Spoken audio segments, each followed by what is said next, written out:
The night rain fell heavier than I had ever seen, drowning the streets in silver reflections of lightning and regret. And as I stood shivering on the front porch of the house that used to be my home, I realized love had finally died. My husband, Ethan Bennett, a man once celebrated for his charm and brilliance, now looked at me with the cold arrogance of a stranger. "You wanted to walk away, Clara?" he said, his voice steady, cruel, almost amused. "Then walk. But not before the rain teaches you who's in charge." The door slammed with a thud that echoed louder than the thunder, and I was left standing beneath the black sky, clutching my small suitcase while the storm soaked every piece of me that still believed in kindness. I tried knocking, pleading, but his laughter from the other side told me mercy was not in his vocabulary anymore. I remember the mud swallowing my shoes, the wind biting through my wet dress, and the sick realization that the man I once trusted to protect me now wanted to break me. I stumbled down the steps and kept walking because standing still meant surrender, and I wasn't going to give him that satisfaction. But soon the world turned blurry. My legs gave out, and darkness claimed me like an ocean. When I woke, I wasn't dead. I was in a small wooden cabin smelling of herbs and firewood. A woman's voice, gentle but firm, whispered, "You're safe now." Her name was Elena, and she said she found me unconscious by the road. She offered me soup, blankets, and something more precious, silence without judgment. For days, I lay there recovering, staring at the raindrops sliding down the window, trying to forget the man who left me in the storm. But pain has a way of whispering, even in peace. I told Elena everything. The lies, the manipulation, the affair with his assistant Vanessa, the insults that disguised themselves as lessons. She listened quietly, her eyes reflecting a kind of understanding that felt both comforting and dangerous. When I finished, she didn't console me. She just said, "Some storms come to wash things away, Clara. Others come to make sure what deserves to drown." Really does. I didn't know what she meant, not then. Weeks passed, and my strength returned. But Ethan never called, never searched. I saw online that he was doing just fine, smiling beside Vanessa at business events, his hand proudly on her waist.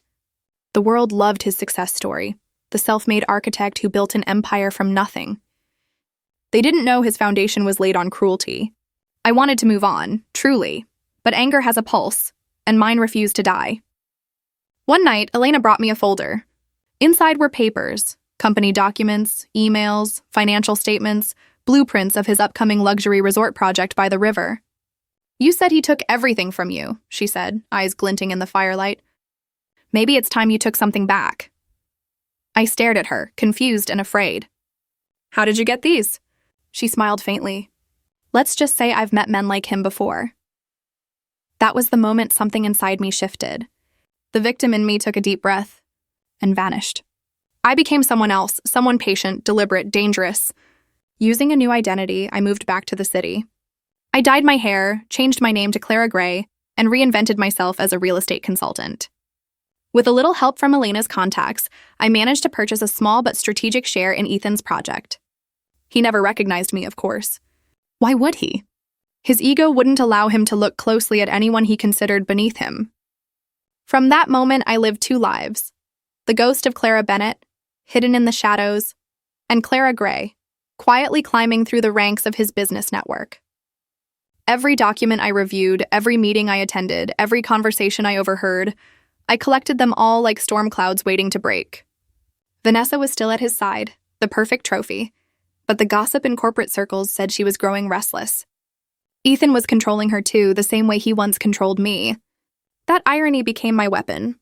I began leaking small pieces of information to journalists. Delays, cost overruns, whispers of corruption. Nothing too big to trace back to me, just enough to make investors uneasy. Ethan started losing patience, snapping at staff, accusing everyone of incompetence. I watched quietly as the cracks spread. The man who once taught me lessons was now trapped in one of his own. Then came the gala, the grand unveiling of his riverfront resort. He invited the city's elite, dressed in his tailored arrogance, proud and untouchable. I arrived too, unrecognizable in a silver gown, my hair pinned high, my confidence sharp as lightning. Elena came as my guest, her eyes calm but burning. The sky outside rumbled, promising rain. Inside, chandeliers sparkled, champagne flowed, and Ethan began his speech about resilience and vision. How fitting, I thought, that the man who left me in the rain would find his downfall beneath the same sky. When the first thunderclap struck, the lights flickered. Guests laughed nervously, but I knew it wasn't coincidence. The ceiling, freshly installed, had flaws I'd made sure were reported and ignored. As the rain intensified, water seeped through the cracks. Then it happened. A section of the decorative ceiling collapsed, drenching guests and short-circuiting the lights. Screams erupted, panic rippled through the crowd, and in the chaos, I stood still, watching Ethan's perfect world drown. He shouted orders, his voice swallowed by thunder, and for one brief second, his gaze met mine. I saw confusion, fear, recognition flicker and fade as lightning illuminated my face. He blinked, but before he could speak, security pulled him away. By morning, his investors had fled, his reputation shattered. News channels feasted on the scandal, corruption, safety violations, financial fraud. I didn't need to fabricate any of it. I had only exposed what he hid. Karma did the rest. Days later, I visited the wrecked site. Rain still drizzled, soft and forgiving this time. Ethan stood there alone, drenched, screaming into his phone, begging someone to believe him. I stood a few feet away, watching quietly. When he finally noticed me, he froze. "Clara?" he whispered, disbelief crawling up his face. "You're supposed to be gone?" I said softly. "You should have known, Ethan. I don't disappear that easily." He tried to approach me, but his foot slipped in the mud. For the first time, I saw fear in him, the kind that comes when a man realizes the person he broke now holds the power to break him. I leaned closer and whispered, "You left me in the rain to teach me a lesson. I learned." Then I turned and walked away as his empire crumbled behind me. Elena was waiting near the car. "It's done," she said. I nodded, but there was something unfinished in my heart. Revenge is heavy, even when it's deserved. She handed me an envelope. Inside was a photograph of Vanessa sitting across from another man at a restaurant, her smile fake, her hand slipping a ring off her finger. "Seems your husband wasn't her final lesson either," Elena said with a hint of satisfaction. For the first time in years, I laughed. It wasn't joy, it was release. Weeks later, news broke that Ethan had filed for bankruptcy. His properties were seized, his reputation annihilated. Vanessa vanished from the city, taking what little remained of his money. And me? I moved to the coast, to a small house overlooking calm waves. Elena visited sometimes, bringing tea in silence. One evening, as we watched the sunset, I asked her the question I'd been afraid to voice. "Why did you help me?" She looked out toward the horizon.